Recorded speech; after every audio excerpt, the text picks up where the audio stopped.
Welcome, everybody. It's a tremendous pleasure for me to welcome you to the DevOps Pro Europe 2022 conference. My name is Kevin Jacob. I'm a DevOps consultant at Code. We at Code has been building the future of software development by helping our customers enhance DevOps capability in Nordics and Central Europe since 2005. We are here today on the second day of this 3-day event as a way to gather everyone together to build a special bond within a growing DevOps community. During these 3 days, the internationally recognized and highly skilled professionals will share the insights and practices of DevOps methodology and will help all of us improve us the skills we've been keen in learning. We will not only be able to receive the valuable knowledge from our experts during their sessions, but also interact and ask questions during the Q&A, which I strongly recommend, and I'll tell you in a moment. We're going to dive right into the first session, but before that, I would like to say a special thank you to our sponsors for contributing to this year's conference. We say huge thank you to golden sponsors of this year, Accenture and TechTree. Accenture, which is a leading global professional services company providing a broad range of services and solutions in strategy, consulting, digital, technology, and operations. And the Tech Tree, which is building the first social economic network for dev and their teams. Tech Tree is a platform that helps devs and tech people unlock the value of the networks, knowledge, and data. Our silver sponsor is Rocket Software, with more than 70% of the world's IT workload running on legacy platforms. Rocket Software helps companies and public sector organizations innovate using the technology and data they already have so they can always be ready for what comes next. Besides, this year, we have a knowledge partners who prepared great gifts for you. Pact Company will award the most active conference attendees who rate sessions and leave comments with free ebooks of their choice. Also, a great competition for winning free books will happen on Manning's virtual booth. Check it out. Which is why I said I would recommend asking Q&As so that we can clear our doubts and win free books throughout the session. To round off, I can express our gratitude. I can't express my gratitude enough. These next few days is going to be all about you because let's face it, without you, the conference wouldn't be happening.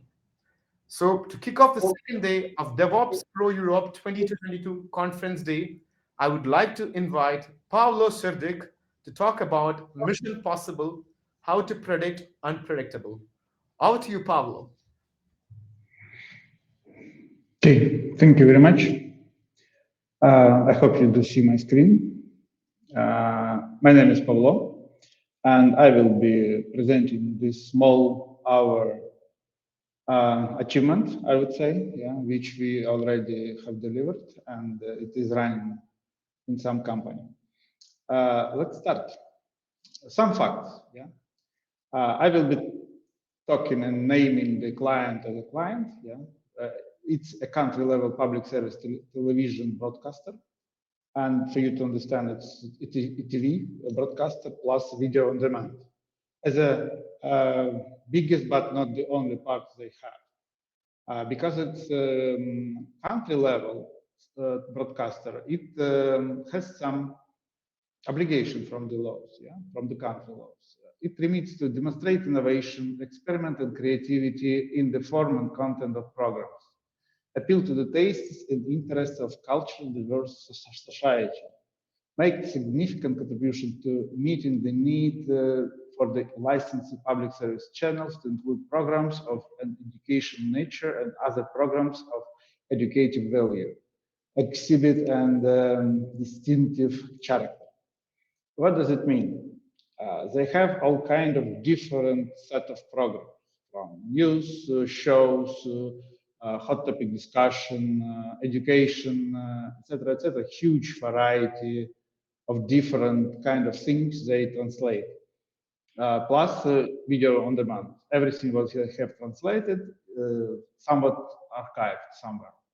Plus, because it's TV broadcaster, sometimes shows and hot topics and news being translated altogether to TV. on the air and to video on demand. It's not on demand, but translate to the video channels. For sure, it's 24/7, by no means.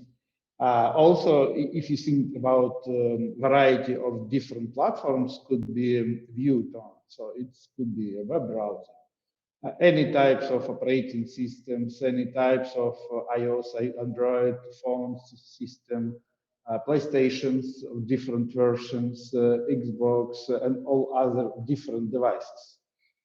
What does it mean for them? It means for them that they not really understand what and who will be looking and watching the show, the news, etc. Because sometimes from the observation, some news being almost not watched or decently watched. But if something has happened, the same news time could be very popular, and a lot of people started to watch it, mostly from the devices, not from the on TV sets.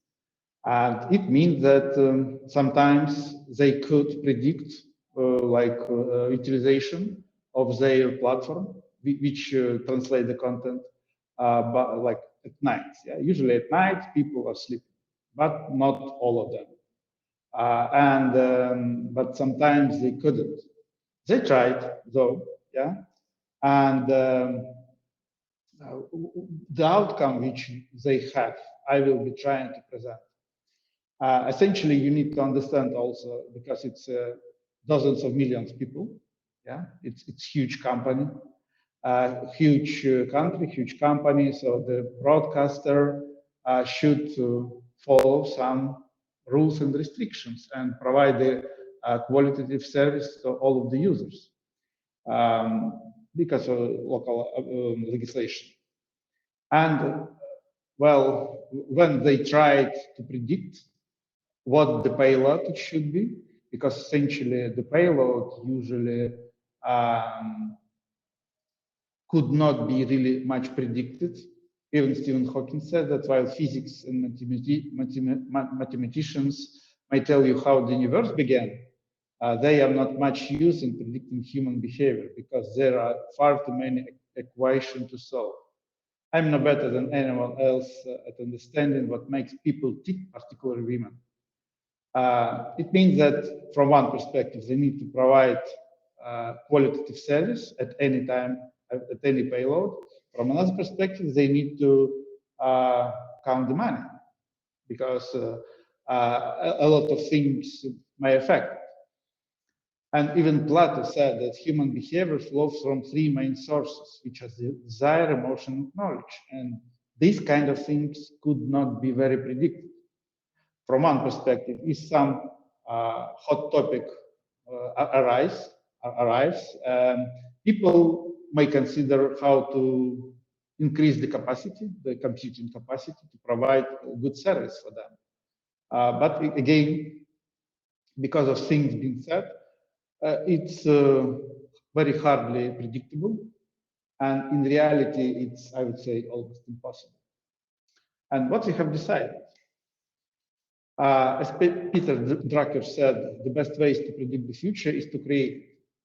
And because of the all other tries and approach didn't fly at all. Well, on some extent they did, but it wasn't a good sustainable solution. What they did, they tried to do something which is not a predictable model, but just fast reaction model. In order to kind of support very good quality of whatever they translate. First of all, everything in microservices there. You know, nowadays mostly all high-performance systems are microservices, and this is more or less technical details. You see the same client list which they have, and it's not the only list. I believe it's I would say any platform, anything which could translate TV show, video content on demand, for instance, or a TV show, online translation. And to have a simplified view, we have this diagram, how everything done. You see a lot of different applications, from mobile phones, tablets, laptops, computers, all kind of devices with the screen who could do it. For sure, there is a CDN, because it's impossible nowadays to satisfy all of the needs without it. The only one correction, there are plural CDNs. CDNs, not the only one. Also, there is an API gateway, as usual, for microservices. You see a simplified view of the business services, core services, and data sources. Plus multiply everything what you see on the few different environments: development, test stage, extensive performance, and production. And previously it was like 500 plus EC2 instances, mostly of the maximum size AWS was provided. I forgot to mention we use AWS. It was chosen a while back, yeah, when the cloud been arising, and we still continue to use AWS. We just use the best out of the AWS what we can get from. One small remark: if you have any question, please put in QA.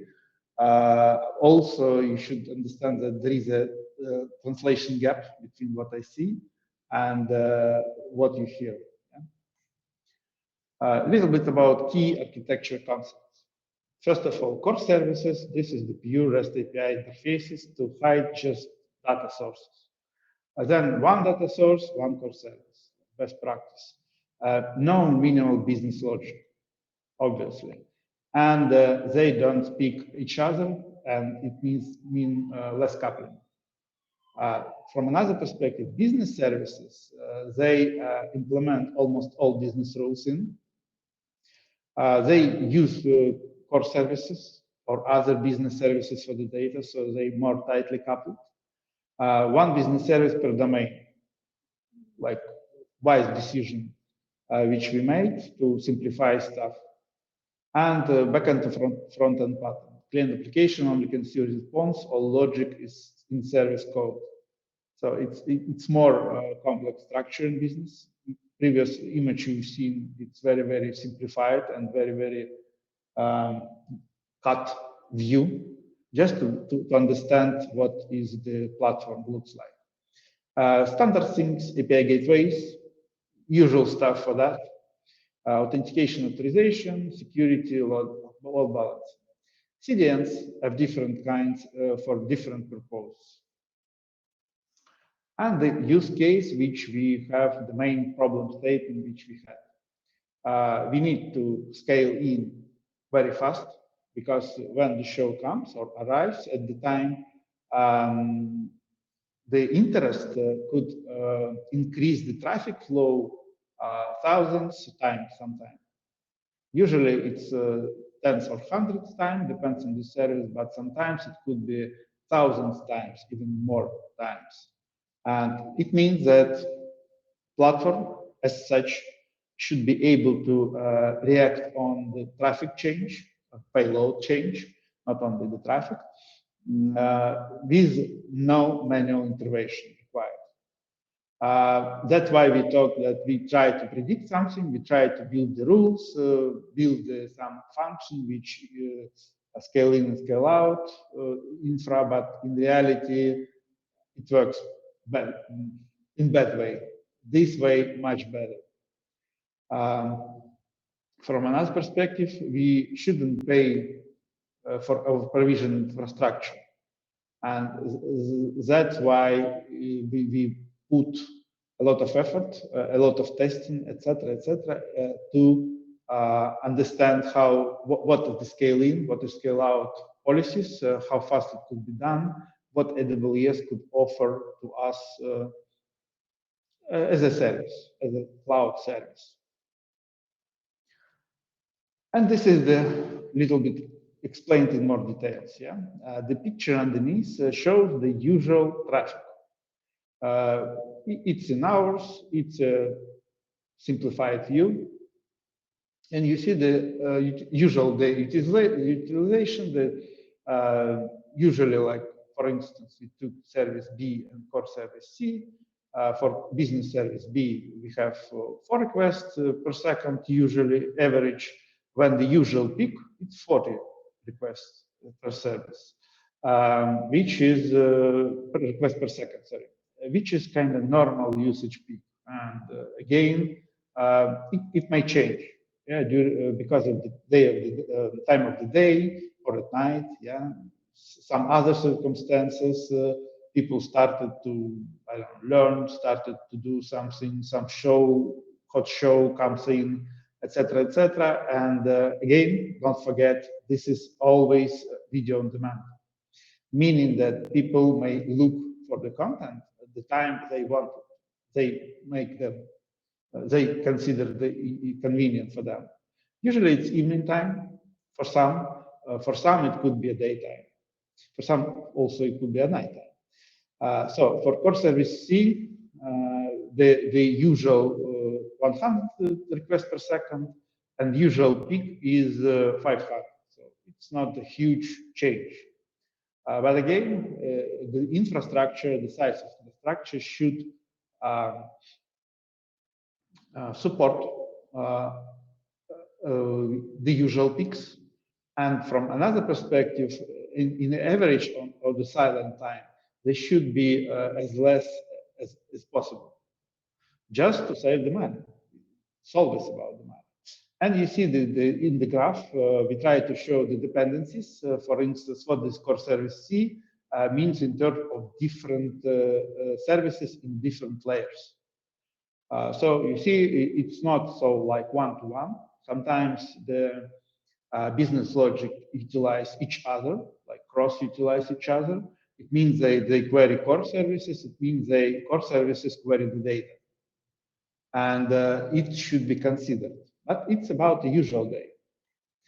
When some hot show arrives, it means that if people have very good, big interest on the show, yeah, they turn on all of their devices. Approximately the time when show comes, like starts. Some people before a few minutes, some people at time, some people a few minutes past. But in reality, it means that in short period of time, 1 to 3 minutes, the traffic could flow 5 time peak than even usual peak. It means that like breaking news usually is a peak time. They have, for instance, for business service B, 40 requests per second. And when some hot news arrives, unusual peak could be 500 requests per second. Again, this number is just to understand the scale of the problem. It's not a real data, for sure. It means that the usual peak we could consider, yeah, as a normal, and we support them as much as we could. But there could be unusual peaks which can happen almost prominently in few minutes, and the infrastructure should be possible to scale up to support the quality of the service and not let the service go down. And again, the spikes or the spikes in the traffic may not be separated or may not cause the same or the similar payload for all of the services. For some services, it could be like more than 100 times more than silent times. For some services, it could be like 10 times, 20 times, whatever it is. And the infrastructure should be able to adopt the payload based on CPU mostly. And they should very fast scale up to support the payload. And again, it should scale down when like spike disappears. And at the end, we come to this rule, which is, again, it just shows how we scale up. We are kind of optimistic in scale up and pessimistic in scale down. When high load happens, we just optimistically increase the uh, number of instances +2 or +4. Depends on how many tasks we are running. Again, this is just logic, so we scale up very fast. If it's a usual spike, it's +2. If it's something burning spike, it's +4 at least, +4. And then if it doesn't help, it's again +4. It doesn't help, again +4. In some services, it could be different number.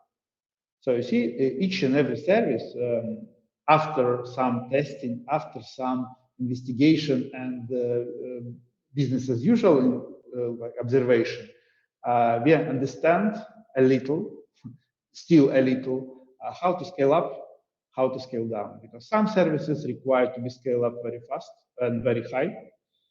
And we use just some rules which um, helps us, essentially it's AWS SG rules, which helps us to do so, and scale down -1. And this is the usual practice. This is usually what we do. Forgot to say, yeah, you always need to think that it is 24/7, and we need to upgrade the systems, the application, the system, etc., etc., etc. It increases complexity. It increases what we need to do, but it implies how we do it. And if you didn't know what the canary deployment, I mean, or canary testing, this is some information for you. This is a very old way how people coal miners survive in the coals, in mines, sorry.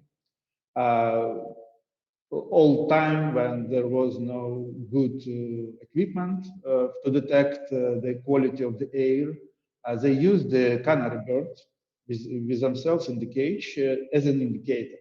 Just because they were seeing that canary very dependent on the quality of the air. And if the air is bad, quality get died, and it is the first sign for coal miners to run away from the mine, just because the quality of the air is bad, become bad. And we use this approach. This is the old picture. You see in the cage, the small canary. And we use this approach, it's called canary testing or canary deployment, to do the similar. Yeah? What does it mean for us, canary test?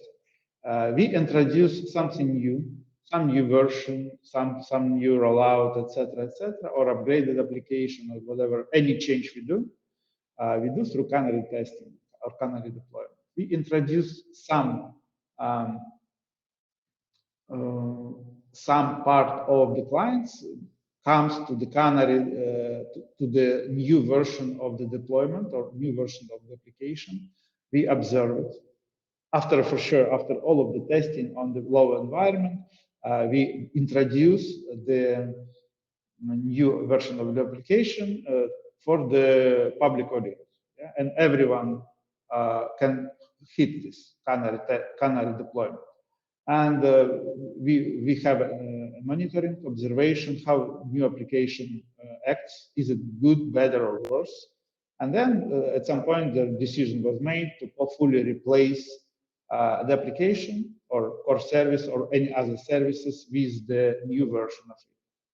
And because it's 24/7 and we don't know when it can happen, we don't know what kind of type of the programs it happens, it's been done automatically and on fly, and usually we have very good performance testing for that and very good monitoring for that in order to roll out new updates using the canary deployment. And things which we have used from AWS. I have never mentioned that we use AWS Fargate. It was not the initial solution because previously, like a while back, it was EC2s, then it was just ECS because there was no Fargate. You need to understand that AWS introduced the services they have not a while back. And in this case, Fargate is serverless ECS was introduced somewhat in the May 2018, and we've been using it, and we've been headliner, and we went live in June. And for someone who understands how the AWS works and I roll out the new services, first of all, you know that the service may not be perfect from the beginning, or may not have things which people require from it from the beginning. And in that case, at that time, it wasn't so mature as we wanted. There was not a lot of different official documentation as nowadays. Yeah, nowadays it's much better. There was no a lot of different features, functions, etc., which we could operate. And essentially, we survived. First of all, yeah, there was quite a lot of pain, a lot of investigation, a lot of performance testing, but we did it. Yeah? And almost no one noticed from the client, at least. Everything was working pretty much good. Not perfect, but pretty much good. And what we wanted to say, just if you wanted to use the fresh and shiny features from AWS, please wait till it got matured. Maybe you have enough functionality, enough sustainability of the service to run. Maybe not. Just think, just test, and think what to do next. Again, the name is Fargate the Good, the Bad, the Ugly, because yeah, because yes, we use it. Do we like it? Most probably not. For instance, I've been using AWS for the last 6 years plus, and do I like it? I don't. But I haven't seen anything better yet. Yes, something better in different clouds, something better somewhere else, but the clouds are mostly, they introduce more and more features people need it, and they become more and more flexible, more and more attractive to the usage, for the usage. In that case, the kind of initially, just to get back to 2018, it's already 4 years back, there was no API rules for LB rules. There was only static priority rules. Yeah. Now we have way more flexibility for that as well as other services. Also, we've started to use the secrets because it was introduced straightforward with some support from different services. Not all of the service can support secret. Nowadays, pretty much a lot. Not all of them, but a lot. Initially, it was very, very small list of them. Again, when you use something new, sometimes it doesn't fit out of the box straightforward, but over some time, it could. Fortunately or unfortunately, yeah. And that's one of the things which I like and dislike in AWS in any cloud. Sometimes you look to the technology which doesn't fit your purpose and you're trying to do yourself something, work around. And after some time, the cloud provides the functionality which way better than you have created. And yes, the effort spent should be reworked, and you need to get back to this task and see what to do next, how to use the services which AWS provides. And in most cases, the service which provides is better, but not as flexible as you want it sometimes. The second thing, because we use everything microservice, everything are Docker, everything mostly in Java. Docker images, Java Docker images, always big, quite big.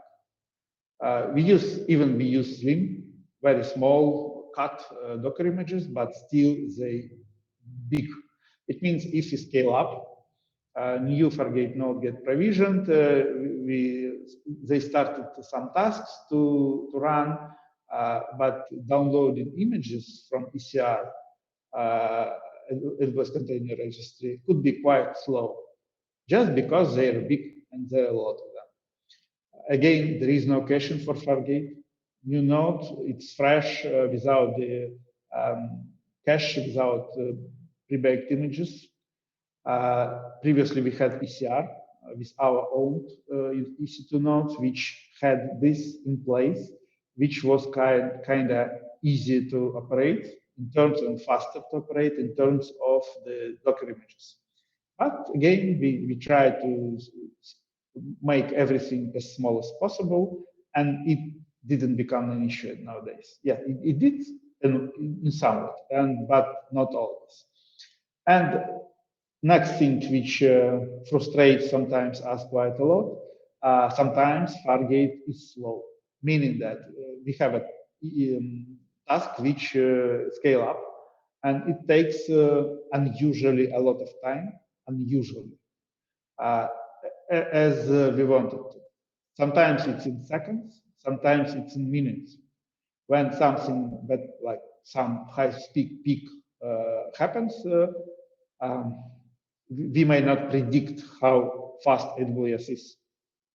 It happens for someone who use the auto scaling events and watching the like balance in the auto scaling payload by auto scaling. They may see it in any region because yeah, we need to understand that AWS is powerful but not unlimited with resources. And sometimes, yes, they do have some slowness, but not so critical in our case. Uh, and because of the slowness of scaling up, um, some service performance could be degraded. And that's why the last sentence, a lot of performance testing is needed. For instance, to simulate the slow Fargate actions, to understand how it could be improved in terms of like over provisioning for some time, something different in order to mitigate the possible slowness and possible deviation from the standard time. Because AWS doesn't state how fast it should be. And sometimes it's very fast, but sometimes it's very slow. Again, don't forget to ask the question if you have any. Some conclusions about the Fargate. Some of the conclusions were a while back, some of them with the current view, what do we have? Yes, it's hot technology. And it is still a valid alternative to Kubernetes in AWS. Nowadays, Kubernetes become more and more mature, but still it is possible to use Fargate for some of the tasks and reasons. Again, Fargate, what is good, it removes the need to manually handle AWS resources as a C2. If you imagine hundreds, and sometimes it speaks to thousands of instances, yeah, you understand the amount of the work may come. So again, it allows an elegant service routing using the task registration in target groups. This is the things which I have never told about. I explicitly removed from the deck because it's very specific what we do. But someone who use Fargate, they should know. This is how we do the connect deployment. One of the ways. Next thing, Fargate is quite expensive. Yes, it's still expensive. Comparing if you do EC2 instances if you run it yourself. But if you consider overall costs of operating such things, it could be not very much expensive as you think. Just look into the price to build. Again, Fargate may give you a lot of headache if you need to scale explosively. Again, the quote that AWS is big, but not the unlimited. There is a limit. And sometimes we hit the limit if you need to do something very fast. Questions? Give me a second, I will check the Q&A. So far, I don't see any of the questions. Maybe you have any. Feel free to post them, or I'm just looking to the wrong place. We still have like 20 minutes plus for Q&A. If you have any questions, feel free to post. Let's maybe wait a couple of seconds to see if there's any questions coming up. There has been consistently more than 60 viewers in today's session throughout it. So that is amazing. Well, in that case, maybe Paulo, if you could post your Twitter handles or LinkedIn handles if there is more questions for later or further discussions to be taken forward, that would be amazing. Okay, sure, I'll do. Well, shall we wind up the session then? Yeah, you could always write me a mail, ping me on LinkedIn. I could answer all of the questions you have anytime. Welcome. Please do post your contacts in the chat tab so our participants could take it forward from there.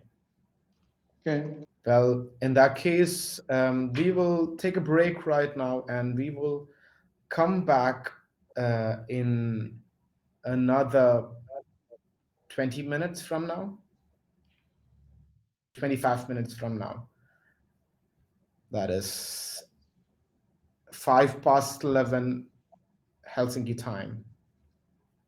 That's where I am. All right. So see you in 30 minutes. Thank you, Paulo, for your session, and thank you for all the insights. Okay. Thank you. I just pasted the link to the chat. Okay, then thank you very much for attention. Feel free to ask any question. We could talk about any topic I've discussed, a lot of more. Thank you for attention. See you next time. Bye-bye. Well, just we were about and there's a question by question in the Q&A session. Do you want to take that? Okay, I got it. Okay, first question. I do have a question. Do you use or consider using machine learning to predict the... Okay, my session is ending.